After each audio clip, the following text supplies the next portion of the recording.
Everyone অনেকে কিন্তু জিজ্ঞেস করেন যে ভাইয়া ফ্রিল্যান্সিং করে কত টাকা ইনকাম করা যায়।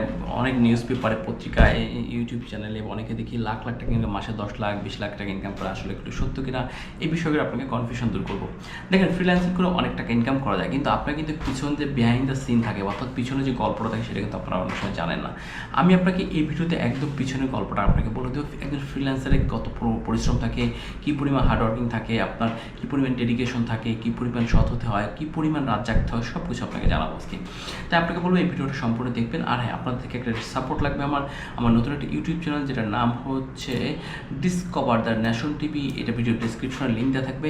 আপনাদের সাবস্ক্রাইবার খুবই প্রয়োজন। আপনারা আশা করি সাবস্ক্রাইব করে আমাকে সাপোর্টটা দিবেন, কারণ আপনাদের যদি আমি সামান্য একটু উপকার করে থাকি, আপনাদের থেকে এই বিশাল উপকারটা আমার খুব প্রয়োজন। আশা করি কেউ মিস যাবে না। চাইলে আপনারা আপনাদের আত্মীয় স্বজন যত অ্যাকাউন্ট আছে সেখান থেকে সাবস্ক্রাইব করতে পারেন। ধন্যবাদ সকলকে। চলুন শুরু করে যাক।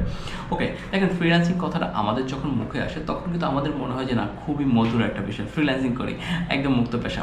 বাট আপনারা হয়তো জানেন না, একজন ফ্রিল্যান্সার পার ডে 12 থেকে 15-16 ঘন্টাও কাজ করে। সারা রাত জেগে কাজ করে, ঘুম থেকে ঘুমায়, আবার অনেকে আছে যারা 24 ঘন্টার ভিতরে ঘুমায়ও না। সো এভাবে তাকে কাজ শিখতে হয়। এখন একজন ফ্রিল্যান্সার যখন কাজ শেখে তখন দেখেন তাকে কিন্তু যে কোনো একটা বিষয় স্কিল অর্জন করতে হয়। তার আগে যেটা প্রবলেম হয় সেটা হচ্ছে ফ্যামিলি। দেখেন, একজন ফ্রিল্যান্সার যখন, এই কথাটা অনেক কষ্টের, যখন কোনো একটা ছেলে ফ্রিল্যান্সিং করবে, কোনো একটা দক্ষতা অর্জন করবে এবং বাইরের কোনো মানুষের সাথে কাজ করবে, তখন তার প্রধান বাধা হয়ে দাঁড়ায় তার পরিবার। তার পরিবারই তাকে প্রধান বাধা হিসেবে দেখে যে না, তুমি কী করবা, ফ্রিল্যান্সিং করবা, এগুলো করে কী হবে। সে এখান থেকেই প্রথম ধাক্কাটা খায়। কিন্তু সে যদি এই ধাক্কাটা কাটিয়ে উঠতে পারে, তারপর আর এক ধাক্কা খায় তার আত্মীয় স্বজন, আশেপাশে মানুষজন, বন্ধুবান্ধব, কী করবে এগুলো দিয়ে, কিচ্ছু হবে না, এগুলো করে কিচ্ছু হবে না। এই যে দেখেন, এই যে দুটো ধাক্কা, এই ধাক্কা দিয়ে পার হতে না হতে মনে করেন 30% লোক ছড়ে যায়। যদি এই ধাক্কা পার হয়ে যায়, তারপর যেটা হয়, আমরা যদি কেউ ফ্রিল্যান্সিং করতে চাই, আমাদের যে ফ্রিল্যান্সিং করতে হলে তখন তো একটা কম্পিউটার লাগবে, সেটা ল্যাপটপ হোক, ডেস্কটপ হোক। এখন আমাদের দেশে ম্যাক্সিমাম সমস্যা হচ্ছে, আমরা ছেলে মেয়েদের একটা মোবাইল দিই, ভাই বোনদের একটা মোবাইল কিনে দিই 40-50 হাজার টাকা দিয়ে, কিন্তু আমরা একটা কম্পিউটার বা ডেস্কটপ ল্যাপটপ কিনে দিতে পারি না। আমাদের দেশের ছেলেমেয়েরা যারা আছে, আমরা নতুন শিখতেছি, তারাও কিন্তু মোবাইল চালায় দামি, কিন্তু একটা ল্যাপটপ ডেস্কটপ কিনতে পারি না। তখন তাদের এই সাপোর্টটা থাকে না। তখন তাদের দেখলো এটা কিনতে গেলে আবার প্রায় 6 মাস, 1 বছর, 2 বছর লেগে যাবে, কারণ আশায় বসে থাকতে হয়, বা বাবা মা, ভাই বোন কারো কেউ যদি দেয় তখন শুরু করতে চায়। যদি সে এটা ম্যানেজ করতে পারে, তারপর আসে নেক্সট। তারপর কী করতে হয়, তাকে সে এখন ফ্রিল্যান্সিং করবে, সে তো জানে না কী করবে। নিউজে দেখছে লাখ লাখ টাকা ইনকাম করবে, লাখ লাখ টাকা ইনকাম করে সে তার সংসার চলবে, হ্যান ত্যান করবে, অনেক কিছু হবে যাবে। কিন্তু সে যখন এখন কী বিষয় শিখবে, কী হবে না হবে, কীভাবে লাখ টাকা, সেই বিষয়ে জানে না। সেই বিষয়ে জানার জন্য অনেকের পরামর্শ নেয়, অনেকে তাকে ভালো পরামর্শ দেয়, খারাপ পরামর্শ দেয়, তার থেকে টাকা ইনকাম করতে চায়, তার থেকে টাকা মেরে দিতে চায়, অনেক অনেক অনেক প্রবলেম পড়তে হয়। কিন্তু সে যখন এটা শুরু করতে যায়, তখন সে কী করতে যায়, অনলাইনে অনেকে কোর্স বিক্রি করে। তখন সবাই যে খারাপ ব্যাপার না, অনেকে আসে যারা খারাপ থাকে, তাদের থেকে কোর্স কিনে প্রথম অনেকে প্রতারিত হয়। তারপর আস্তে আস্তে প্রতারিত হওয়ার পর তারপর তারা ভালো মানুষকে খুঁজে পায়। আর যারা একটু বুদ্ধিমান তারা কিন্তু ইউটিউব দেখেই আগে কাজটা শেখে। সো আপনি যদি ফ্রিল্যান্সার হতে চান, তাহলে আপনাকে ইউটিউব দেখে দেখে সব কিছু আগে শিখতে হবে। প্রথমে আপনাকে একটা নির্দিষ্ট বিষয়ে স্কিল হতে হবে। আপনি যদি যে কোনো বিষয়, সব বিষয়ে কিন্তু কাজ জানতে পারবেন না। আপনাকে হয় গ্রাফিক ডিজাইন, নয় আপনার এসইও, নয় আপনার digital marketing, web development, apps development, বা আপনার যে কোনো একটা টপিকে যদি আপনি এক্সপার্ট হতে পারেন, তাহলে কিন্তু আপনি সাকসেস হতে পারবেন। এখন আমাদের সমস্যা কি, একজন গ্রাফিক ডিজাইন করে 10 লাখ ইনকাম করে, আমি ছেলে পিছু ছুটি, একজন 2 লাখ ইনকাম করে, আর একটা পিছু ছুটি, নানান বিষয় ছুটার ফলে যেটা হয় যে আমরা কোনো কিছুতে মানে অ্যাক্টিভ হতে পারি না। সো আমাদের যেটা করতে হবে, যে ফ্রিল্যান্সার হতে হলে আমাকে নির্দিষ্ট একটা বিষয়ে স্কিল হতে হবে। যদি আপনি নির্দিষ্ট একটা বিষয়ে স্কিল হতে পারেন, তাহলে আশা করি আপনি কিন্তু অনেক অনেক বেশি কাজ পাবেন। এখন যাই, কেন এটা দরকার? কারণ এটা দরকার এই কারণে যে আপনার যখন এখানে ক্লায়েন্টের সাথে কথা বলেন, আপনি যদি বলেন আপনি সব বিষয়ে কাজ পারেন, তাহলে কিন্তু সেই ক্লায়েন্ট আপনাকে কাজ দিবে না। তাহলে বুঝবো আপনি কিছুই পারেন না। যদি আপনি বলেন না, আমি শপিফাই বিষয়ে এক্সপার্ট, ওয়ার্ডপ্রেস বিষয়ে এক্সপার্ট, ডাটা এন্ট্রি বিষয়ে এক্সপার্ট, তখন সে বলবে না, তাহলে এই বিষয়ে ভালো বিষয় জানতে। তাহলে আপনাকে যেটা করতে হবে, আপনাকে যে কোনো একটা বিষয়ে এক্সপার্ট হতে হবে। দেখেন, এখন বেসিক মিড লেভেলের কাজের কোনো দাম নেই।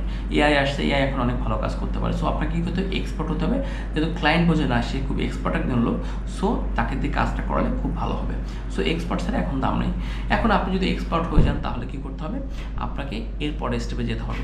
পরের স্টেপে আপনাকে মার্কেট প্লেসে প্রথম ট্রাই করতে হবে, মার্কেট প্লেসের বাইরে ট্রাই করতে হবে, ক্লায়েন্ট হান্টিং শিখতে হবে। এই বিষয়গুলো যদি শিখতে পারেন, তারপর হচ্ছে মূল স্ট্রাগল। এরপর শুরু হবে আপনাকে রাত জাগা। আপনি এক মার্কেটপ্লেসে অ্যাকাউন্ট খুললেন, ক্লায়েন্ট হান্ট করলেন, আপনি প্রতিনিয়ত কাজ করে যাচ্ছেন, প্রতিদিন আপনি রাত জাগতেছেন, কিন্তু 2 মাস, 3 মাস, 4 মাস কোনো ক্লায়েন্ট পাচ্ছেন না, হতাশা না?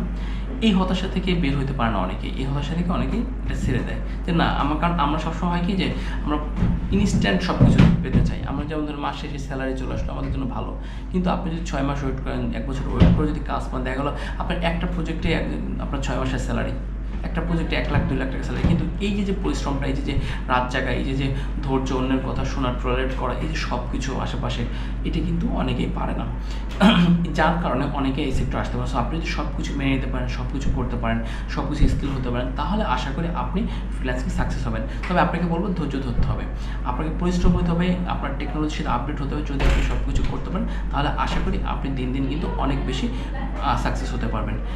এই ছিল বেসিক বিষয়গুলো, আমি অনেক বেশি ডিপে গেলাম না। আশা করি ভালো লাগছে আপনাদের ভালো লাগছে ভিডিওটা। এবং আমি মনে করি আপনি যদি এই বিষয়গুলো যে মেনে নিতে পারেন তাহলে আপনি ফ্রিল্যান্সিং সেক্টরে আসেন এবং এসে আপনি প্রথমে ইউটিউব দেখে সব বিষয়গুলো জানেন, যারটা ভালো তারটা নেবেন, যারটা ভালো তারটা নেবেন না। সো এই বিষয়গুলো সব জমা করে আপনি সাকসেস হতে পারবেন। সো ফ্রিল্যান্সিংয়ের এই ত্যাগ তিতিক্ষা যদি আপনি মেনে নিতে পারেন তাহলে এই সেক্টরে, অনেকে বলে যে ফ্রিল্যান্সার মানে মুক্ত পেশা। না, আমাদের কোনো সাপ্তাহিক ছুটি নাই, মাসের ছুটি নাই। আপনাকে সব প্রজেক্ট আছে, সবসময় কাজ করতে হবে, আপনার ঈদের দিনও কাজ করতে হবে। সো আপনার ছুটি কই? হ্যাঁ, তবে আর সুবিধা আছে, আমি যদি কাজ না করি কোনো সমস্যা নেই, কেউ আমাকে বলবে না, কারণ কোনো বস নাই, কেউ ঝাড়ি দেওয়ার কিছু নাই, আমি আমার লাইফ বিন্দাস, কোনো সমস্যা। আরেকটা সুবিধা হচ্ছে ডলারের কথা। দেখেন, ডলার কিন্তু খুব মজার বিষয়। আপনি যদি মাসে $2000 ইনকাম করতে পারেন, আপনার কিন্তু প্রায় 2,40,000 টাকা। বাংলাদেশের কোনো কোম্পানি আপনাকে বা কোনো সরকারি অফিস তো বাদই, কেউ আপনাকে এত টাকা স্যালারি দেবে না। সো যদি আপনি ভালো ফিনান্সিয়াল, যদি একটু স্টেবল হতে চান, ফিনান্সিয়াল ফ্রিডম চান, অবশ্যই ফ্রিল্যান্সিং সেক্টরে আসা উচিত। বাইরের ক্লায়েন্টদের সাথে কাজ করেন, আশা করি আপনি লাইফে সাকসেস অর্জন করবেন। আর বাকি সবশেষ বলবো, সব কিছুর সাকসেসের মূল রয়েছে আল্লাহ তাআলা। রব্বুল আলামিন যদি চায় আপনাকে সাকসেস করতে পারে, রব্বুল আলামিন যদি চায় সে আপনাকে সাকসেস হতে দিবে না, সে দিবে না। সো আপনারা সবসময় চেষ্টা করবেন যে 5 ওয়াক্ত নামাজ পড়া, সব কিছু ভালো পথে চলা, সব কিছু করে চলতে পারেন, তাহলে আশা করি সাকসেস হবেন। শেষ রিকোয়েস্ট আপনাদেরকে আমার বলছি, ডিসকভার দ্য নেশন যে নতুন ইউটিউব চ্যানেলটি ভিডিও ডিসক্রিপশনে দেওয়া রয়েছে, অবশ্যই কিন্তু সাবস্ক্রাইব করতে ভুলবেন না। ধন্যবাদ সকলকে।